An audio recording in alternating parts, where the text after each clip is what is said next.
অভিজ্ঞতার জয়। শহর থেকে অনেক দূরে, সবুজে ঘেরা, ছায়ায় মোড়া এক সুন্দর গ্রাম। সেখানে বাস করত এক অন্ধ মানুষ। চোখে দেখতে না পেলে কি হবে, অনুভব করার ক্ষমতা ছিল তার খুব বেশি। গন্ধে, শব্দে কিংবা হাত দিয়ে ছুঁয়ে সে বলে দিতে পারত কোনটা কি। তা সে মানুষ, কোনো জিনিস অথবা জন্তু জানোয়ার, যাই হোক না কেন, অন্ধ মানুষটির অনুমান ছিল অব্যর্থ। কোনো ক্ষেত্রেই তা ভুল হতো না। এমন অদ্ভুত ক্ষমতা কারো থাকলে তাকে সবাই মাঝে মধ্যে পরখ করতে দেখতে চায়। যদিও সকলেই জানে যে অন্ধ মানুষটির অনুমান নির্ভুলই হবে, তবু পরখ করার মজাটা কেউ ছাড়তে চায় না। আর অন্ধ মানুষটিও এই খেলার সঙ্গী হতে কখনো রাগ করে না। বোধহয় মনে মনে ভাবে, আমার চোখ নেই তো কি হয়েছে, ঈশ্বর আমাকে তো এই অসাধারণ ক্ষমতা দিয়েছেন। যাদের চোখ আছে তারা কেউ আমার মতো নির্ভুল অনুমান করতে পারে না। পরখ করার এই খেলা মাঝে মধ্যেই চলতো গ্রামের মধ্যে।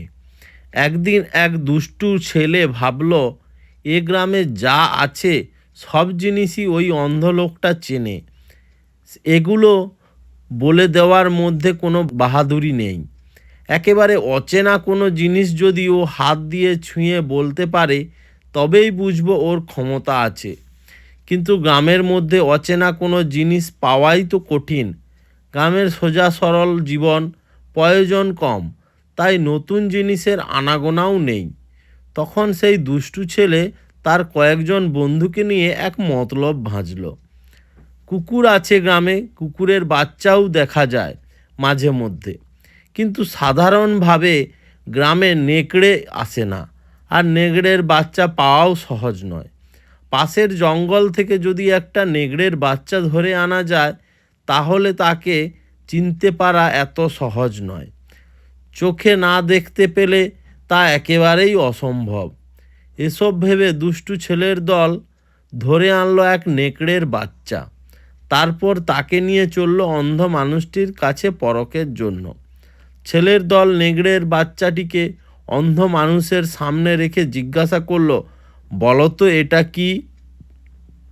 অন্ধ মানুষটি একটু মুচকি হাসল, তারপর খুব মনোযোগ দিয়ে সেটার গায়ে হাত বুলিয়ে বলে উঠল, দেখ বাপু, তোমার বাবা কুকুর ছিল না নেকড়ে তা আমি ঠিক বলতে পারছি না, তবে এটা নিশ্চিত তোমাকে বিশ্বাস করে কোনো ভেড়ার পালের মধ্যে ছেড়ে দেওয়া যাবে না।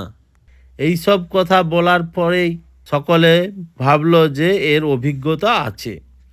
তো বন্ধুরা, এই গল্প থেকে আমরা শিক্ষা নিতে পারি, অভিজ্ঞতাই হলো প্রকৃত জ্ঞান। তো বন্ধুরা, যদি ভিডিওটি ভালো লেগে থাকে অতি অবশ্যই চ্যানেল সাবস্ক্রাইব করবেন এবং লাইক, কমেন্ট, শেয়ার করতে ভুলবেন না। ধন্যবাদ।